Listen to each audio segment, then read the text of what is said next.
Fala, fofa! Meu nome é Augusto Bax, eu sou investidor de criptomoedas há pelo menos 6 anos, investidor profissional, trader e também educador. E eu sei que você está procurando para ter resultados rápidos no mercado de criptomoedas e eu tô aqui para te ajudar. Então o que eu te peço é pare de sardinhar agora, pare de comprar game coins e porcarias, shitcoins e venha aprender junto comigo tudo o que você precisa para se tornar um investidor profissional bem-sucedido. Curso Mestres do Bitcoin é o curso mais completo do Brasil. Clique no link abaixo para saber mais.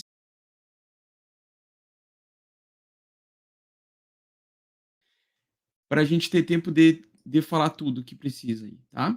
Bom, Bitcoin ontem sofreu uma grande queda nas últimas horas do dia. A gente teve uma queda muito forte por causa do S&P 500. Se a gente pegar aqui, só vou colocar o S&P 500 aqui para vocês rapidamente. Vou colocar aqui, S&P 500. Olha só que interessante. Viemos a perder o fundo anterior, então ao invés de evoluir para uma tendência de alta, né, fazer um pivô de alta, infelizmente, o que sucedeu às 3 horas da tarde em diante foi um grande derretimento do S&P 500. Para quem me acompanha no Twitter, eu venho falando sobre o risco do mercado cripto cair junto com o S&P 500, porque o mercado cripto ele ainda é um mercado muito e extremamente especulativo. E quando muitos investidores institucionais e investidores grandes entraram, eles também vendem ou compram de acordo com movimentos grandes das principais empresas dos Estados Unidos, tá? Que é o que envolve o índice S&P 500, o índice das maiores empresas americanas. Então a gente tem basicamente com esse derretimento uma grande probabilidade, né? É uma probabilidade muito alta da gente passar esse final de semana meio moroso, meio água de salsicha, mas que a partir de domingo às 19 horas a gente tenha um derretimento aí no Bitcoin, no Ethereum e em várias altcoins, né?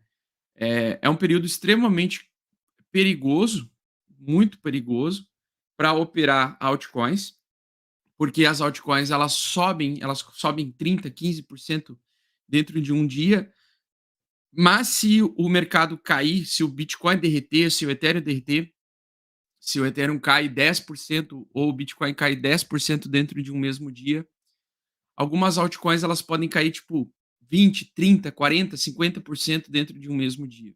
Então a gente tem que tomar muito cuidado que o mercado ele ainda estava muito inchado, ele ainda está muito a gente estava, na minha opinião, né, na alta de complacência, mas com a última barra que tinha rompido a média 8 semanal, eu até estava começando a ficar um pouco esperançoso e eu perdi a esperança quando veio essa barra aqui, tá? Então, quando ele surgiu essa barra de alta aqui para tentar fazer o pivô de alta, surgiu uma sequência de 2 barras vermelhas bem grandes, bem vendedoras, digamos assim, e infelizmente ele perdeu o fundo anterior aqui, então isso aqui é um pivô de baixa abaixo da média de 8, tá? No S&P 500 ele já fez o pivô de baixa abaixo da média de 8. Bom, desde que ele consiga retomar, né, consiga fazer algum suporte,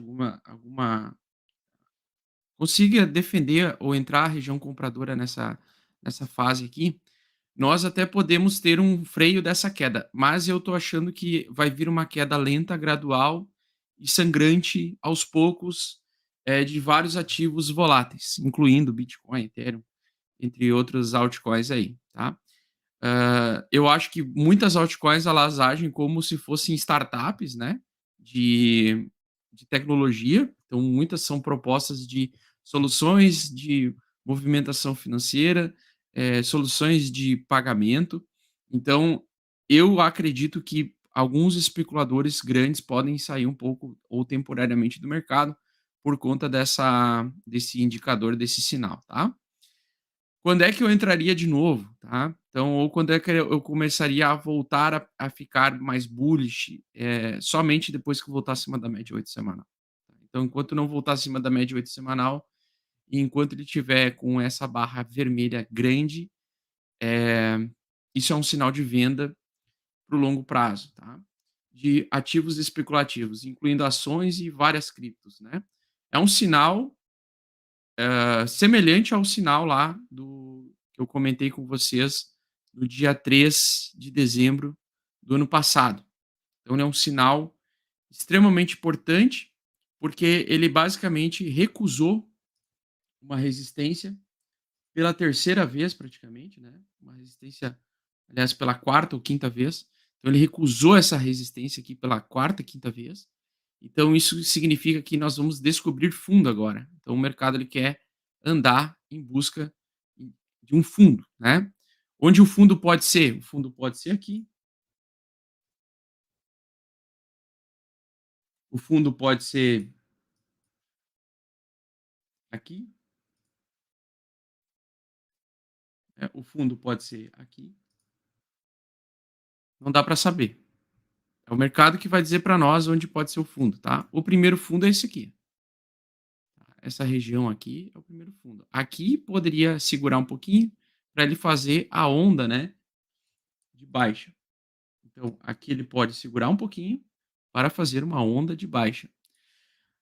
As quedas, pessoal, geralmente são dois tipos, né? Quedas rápidas ou quedas lentas e graduais. Ao que se desenha, a queda, eu acredito que ela vai ser lenta e gradual, tá? Pelo menos no Bitcoin no S&P 500 já não sei, tá? Não sei se está reagindo por causa do Federal Reserve ou por algum mecanismo macroeconômico aí que eu não consigo explicar, mas basicamente nós temos um período aí ruim para investir em ativos voláteis. Quero dar uma olhada no Ethereum USDT também. O Ethereum USDT ele está um pouco menos feio que o BTC, mas se ele perder esse fundo anterior e ele tem tudo para perder esse fundo anterior, realmente ele vai querer entregar uma queda ao próximo suporte, que é o próximo suporte é essa região aqui de baixo, região de 2.300 e 2.400 dólares. Essa é uma região que é uma região compradora, então é, é aquele detalhe, né? Se o S&P continuar derretendo aos poucos, as quedas desses ativos, na minha opinião, também vão ser aos poucos, tá? Então a gente sempre vai ter gente olhando aquela barra vermelha, querendo comprar aquela barra, e quando o mercado cai, é muito mais difícil do que quando o mercado sobe, porque quando o mercado cai, ele gosta de cair algumas vezes lento e algumas vezes de elevador. E aí toda vez ele tem com o elevador uma alta no meio do caminho, né? Então, se ele começar a acelerar, digamos, ele começar a cair muito forte, é bem comum ele resistir em uma região antes de cair mais. Nós temos algumas criptos aqui que estão mostrando que a gente pode ter um pouco de dificuldade. A Luna é uma delas, né? Então a Luna tocou uma resistência, ela fez um topo mais alto aqui, né? Fez um topo mais alto. Isso aqui a gente pode até dizer que é um bull trap, né? Uma armadilha, bull trap. Fez um topo mais alto do que o topo anterior, que os topos anteriores. Perdeu o suporte que não deveria ter sido perdido, então ele até tentou segurar nessa região. Por quê? Porque essa era uma região de triângulo simétrico, região de smart money, região onde o smart money controla o mercado, inclusive a gente está dentro dele agora. O preço tende a voltar a essa região, segura nessa resistência e volta a cair, né? Então a ameaça maior é perder esse fundo aqui, tá? Terra Luna ela ameaça perder esse fundo aqui. Vai subir aqui? Acho difícil. Eu acho que ele vai lateralizar um tempo e vai cair, tá?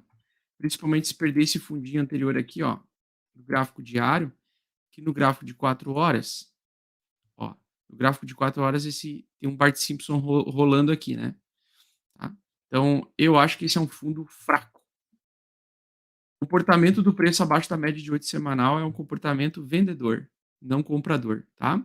Então, quando ele está abaixo da média de 8 semanal, a característica é vendedora, com altas no meio do caminho, né? E depois mais derretimento.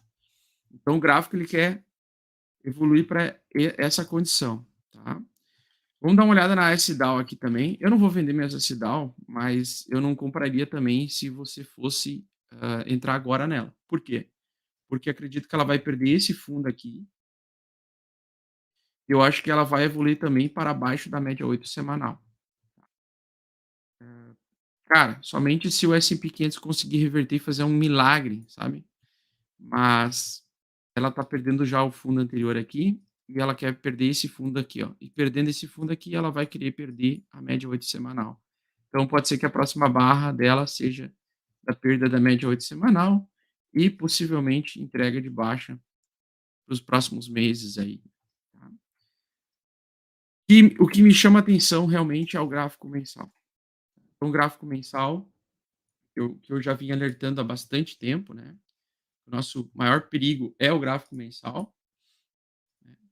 A gente olha claramente que o gráfico mensal fez a tendência de baixa 3 meses, fez um pullback e agora está querendo continuar a tendência de baixa, tá.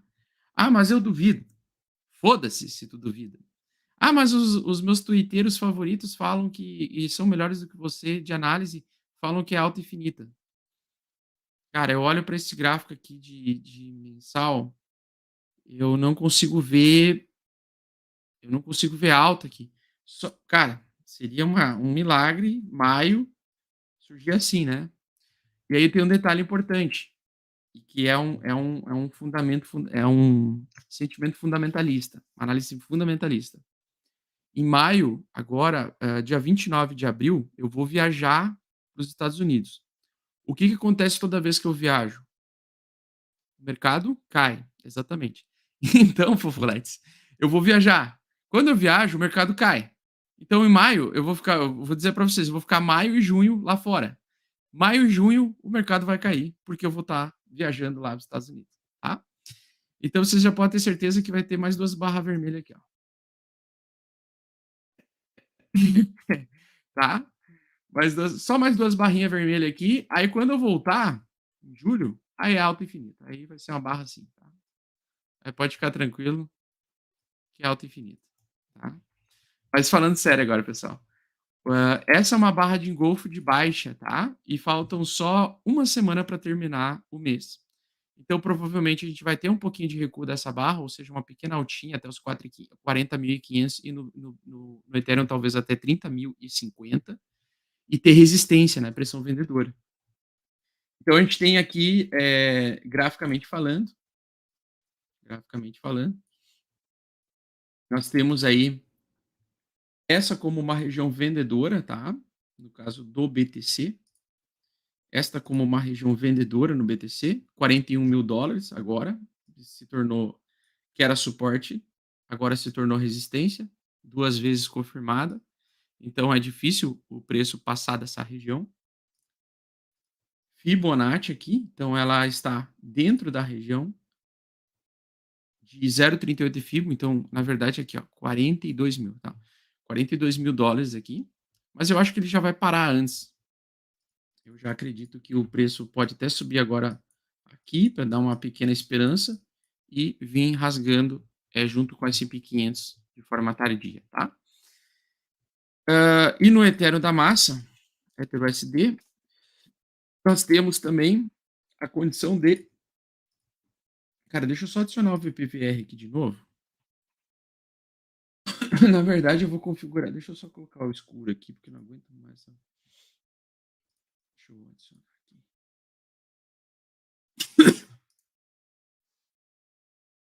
Vou colocar aqui o setup. Ó. Deixa eu ver aqui, canal lateral. Canal lateral aqui. Vamos fazer uma coisa decente aqui. Pera aí. Aqui. Pronto. Tem um canal lateral, resistência. Aliás, tem uma resistência aqui agora. Ó. Primeira resistência tá aqui, ó. 40.500. Essa é a primeira resistência. Do final de semana, tô falando, tá? A segunda resistência é aqui, ó, 42. Então, essa é uma resistência. Essa é uma região, na verdade, vendedora, tá? É uma região que tende o preço a chegar ali e vender. Porque está agindo abaixo da média de 8, já cruzou para baixo as médias, está afundando dentro da água, então está dentro, abaixo da média 8 semanal, então está afundando dentro da água. quando o mercado fica dentro da água, ele geralmente afunda, né, então geralmente tem queda. E o Ethereum da massa, vou pegar aqui o Ethereum da massa, mesma coisa, tá, vai querer cruzar agora as 2 médias para baixo, com um pouco de delay. O que está se refletindo no Ethereum é um pouco mais de delay em relação ao BTC. O Smart Money do Ethereum ainda não foi testado. Então, região do Smart Money do Ethereum foi aqui. Região $2.600 ainda não foi testado. Resistência. Resistência. 3.120 agora. Que era suporte. E agora testou 1, 2, 3, 4 vezes como resistência. Essa é uma resistência mais longa. Eu acho que não vai chegar nem aí. Eu acho que vai travar aqui, ó, em 3.050, tá? Então, por exemplo, eu acho que a gente até pode subir no final de semana até 3.050 para depois zero o suporte mais forte. Então, basicamente, a gente tem essa como uma zona vendedora. Essa aqui é uma zona vendedora, tá? Essas duas, na verdade. Mas essa aqui eu acho que ela não passa nem de 3.050. Eu acho que ela vai tocar em 3.050 e vem cair. E aí eu quero dar uma olhada no seguinte: semanal. Pega no meu pau. O semanal fez uma sombra vendedora satânica, né? Doji, inside bar, vai vir movimento explosivo na semana que vem, tá?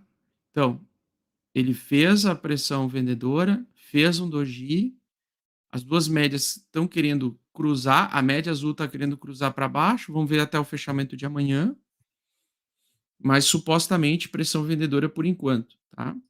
Dentro do nível da água já, e provavelmente vai invalidar essa alta aqui que ele tentou fazer, tá? O gráfico tenebroso do, do Ethereum é o mensal também, mesma coisa que o BTC. Por quê? Porque esse é o primeiro mês de venda forte do Ethereum, tá? Então aqui foi enfraquecimento da tendência de alta, aqui foi possivelmente entrada da tendência de alta de baixa mensal. Então, isso significa entrada de tendência de baixa mensal. Aí vocês usem essas informações aí para tomar decisões em conjunto com outros criadores de conteúdo, né? Assista outros criadores de conteúdo e veja a opinião aí construa a tua opinião com base em outras pessoas também, em outras mentes, tá? Não precisa ser só a minha, não. Até porque eu não sou dono da verdade, né, Fofaletes? Tá. Mas para mim é altíssima chance de baixa. Não duvide do bear market, tá? O último bear market que a gente teve foi aqui, ó.